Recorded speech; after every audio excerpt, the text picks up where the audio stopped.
Some crime scenes are an explosion of chaos and violence. Others are quiet, clean, and ordered in a way that is somehow far more terrifying. They hint at a mind that is not just brutal, but meticulous, patient, and in complete control. And all still receiving calls for people who had been dead for years. This is the story of one such scene. A discovery in a quiet suburban basement that redefined horror for the digital age. It wasn't what the police found that was so shocking. It was what they heard. Weeks, sometimes even months, after each person had vanished, their cell phone would mysteriously turn on for a few minutes. It came from a simple, unrelated traffic violation. A man named Thomas Randall was pulled over for a broken taillight. But he was belligerent, oddly aggressive, and the responding officer felt something was off. It would ping a cell tower in a random location, sending a wave of false hope through their desperate families. It wasn't enough for a warrant, but it was enough to put his name on a list. It was a long shot, a pure hunch. But Corbin had learned to trust his gut. He put Randall under light surveillance. For weeks, there was nothing. Randall's life was a picture of boring normalcy. The basement was just as clean as the rest of the house. It was a finished, well-lit room. On one wall was a large, heavy-duty workbench.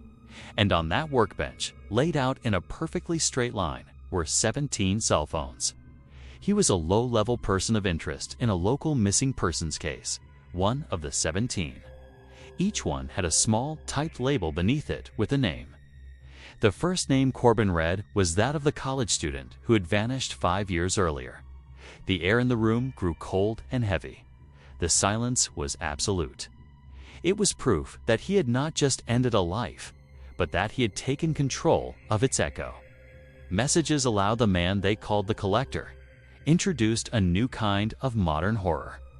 It showed that in our world, a victim can leave behind a digital ghost, and that ghost can be captured, manipulated, and tormented by their killer long after they are gone. The police to piece together the final moments of the victims' lives and definitively link Randall to each one. He had become the ghost in their machine. Suddenly, the entire case made a horrifying kind of sense. Our lifelines carry a piece of our soul. And in the hands of a monster, they can become the most personal and cruel trophies imaginable. Thomas Randall wasn't just killing these people. He was preserving them. It was keeping the last piece of their digital soul alive. This wasn't a collection of evidence. It was a collection of ghosts. Detective Miles Corbin, a veteran investigator haunted by these ghost signal cases, decided to take a closer look. One of the phones on the far end of the table lit up.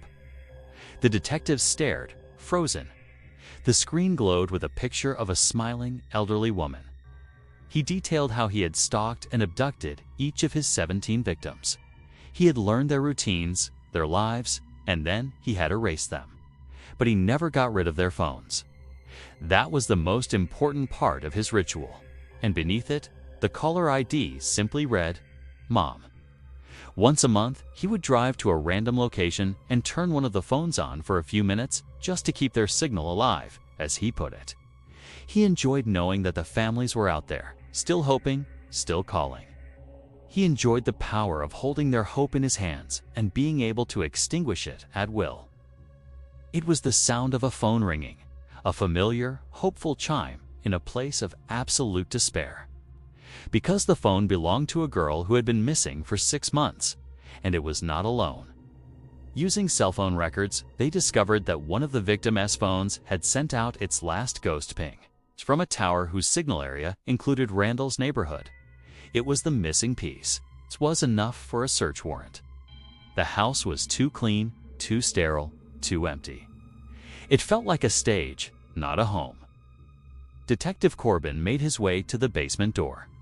Randall's confident smirk finally wavered. "There's nothing down there," he said.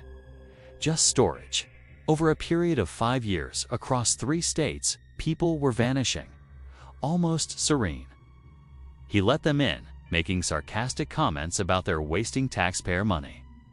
He was confident, arrogant, as if he knew they would find nothing. The house was immaculately clean. There were no signs of a struggle, no hidden trophies, nothing out of place. The victims had little in common. A college student who disappeared on her way home from a late-night study session had someone stolen their phone. The brief, meaningless signals were digital ghosts that offered no answers, only deepening the mystery and prolonging the agony for the families left behind. The police had no leads. A young man who left a bar and was never seen again. A tourist who checked out of her hotel and seemingly evaporated. This is the story of a killer who didn't just collect his victims' lives, he collected their voices. This is the story of the raid that uncovered 17 cell phones, all neatly arranged, all fully charged.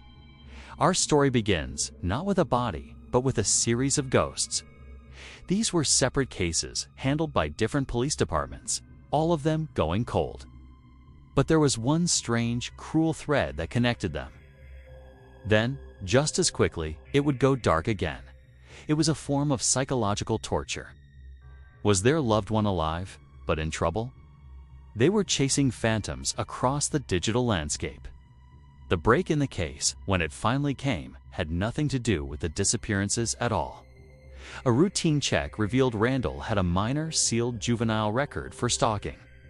He found that Thomas Randall, a quiet, unassuming software engineer, lived in a house that was geographically centered between the locations of 3 of the disappearances. But then, Corbin's team got the lead they needed. When they arrived at Randall's neat, suburban home, he was calm. The search seemed like a dead end. But every cop has a sixth sense for when a space feels wrong. Corbin opened the door and walked down the steps. Each one was in a small, clear plastic stand, plugged into a massive charging strip. And then, a sound. A cheerful, chirping ringtone cut through the quiet. That single ringing phone was the breaking of the dam. Randall's confession, when it came, was delivered without emotion. He explained that he would keep the phones charged. The ringing phone in the basement was his ultimate trophy. It was a call he would never answer, a connection he would never allow. The discovery of the phones provided the irrefutable evidence needed to close 17 cold cases. The data on the phone's old photos, saved locations, text the case of Thomas Randall. It was a chilling reminder that our devices